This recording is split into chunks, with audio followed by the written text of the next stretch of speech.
Hey, Phantomaniacs, welcome to the newest spooky unboxing here on the Needless Things YouTube channel. This is it. This is the grand finale of the current wave of Super 7 ReAction Plus Universal Monsters O-Ring figures. I am excited. This is my favorite monster of all time, which for many people that's the case. But the suit design is absolutely incredible. It's just one of the most iconic looks ever.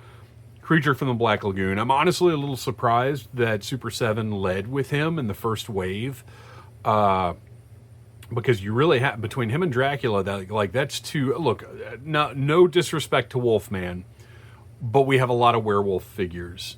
But to lead with Creature and Dracula, two, in my opinion, of the heaviest of hitters in the first wave, is pretty impressive. Because I probably would have had, Dracula Wave 1, Frankenstein Wave 2, Creature Wave 3, and then thrown in some of the other, Dracula, Wolfman, Mummy Wave 1, something like that.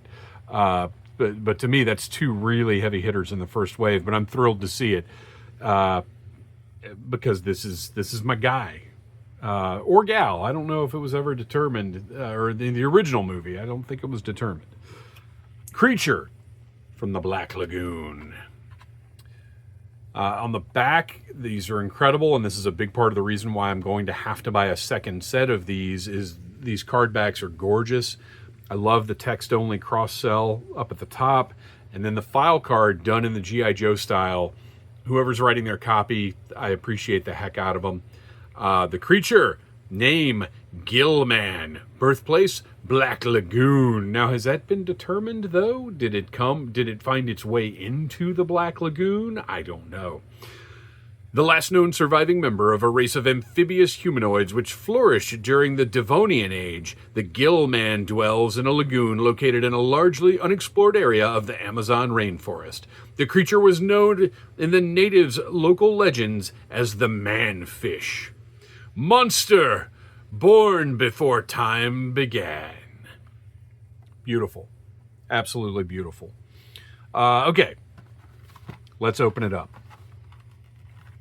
Love the colors and the way that they're so good at contrasting all of their colors. The green with the brown and the yellow in the background, and then the blue really highlights the figure. Again, I got to get a second set of these because they're just so gorgeous on the card.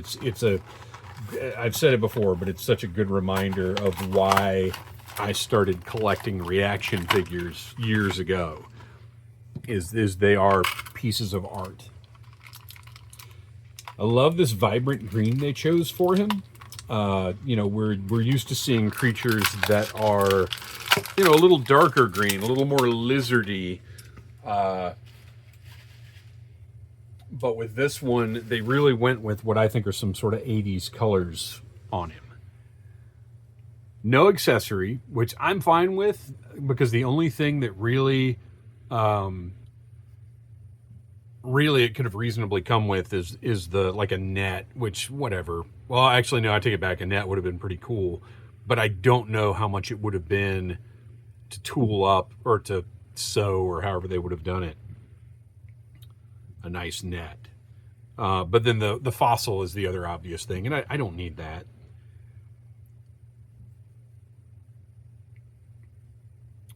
This is obviously the most detailed of the sculpts that we've gotten so far.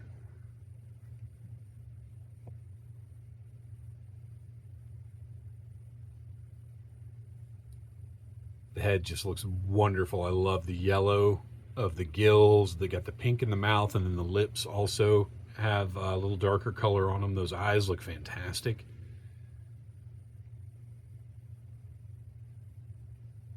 All the scales and the layering of the way the suit was done, and then that yellow on the claws. Like, they have made this more toyetic. It could have all just been that sort of olive drab that I think we're used to seeing in a lot of the creatures, and I appreciate that they went with more of a toy look.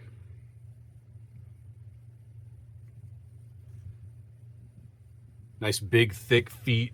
Not going to have any trouble standing them up.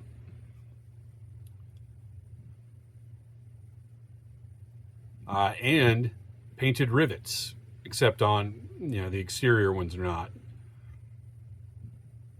Kind of wish they were, but I am glad that they painted the heads of the rivets. Let's move back just a little bit.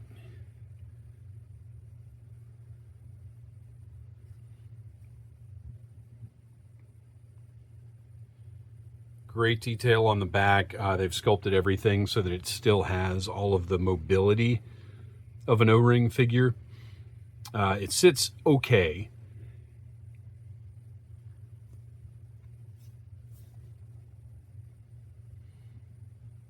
Plastic feels great. Everything moves nicely. Very, very happy with how this turned out.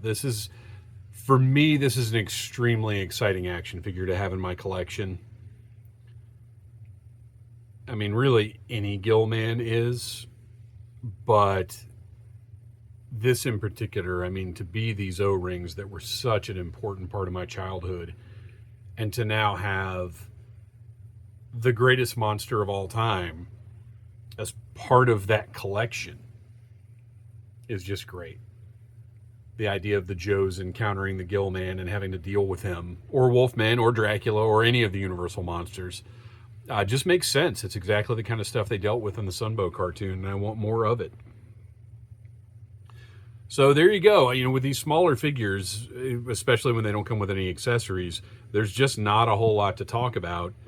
It feels great. It's got a good heft to it. It stands up. All the joints move nicely. What else are you going to do than to say you need to get yourself one of these?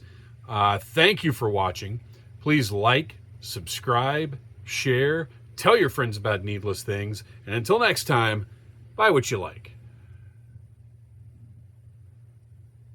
Smash that like button if you like Needless Things.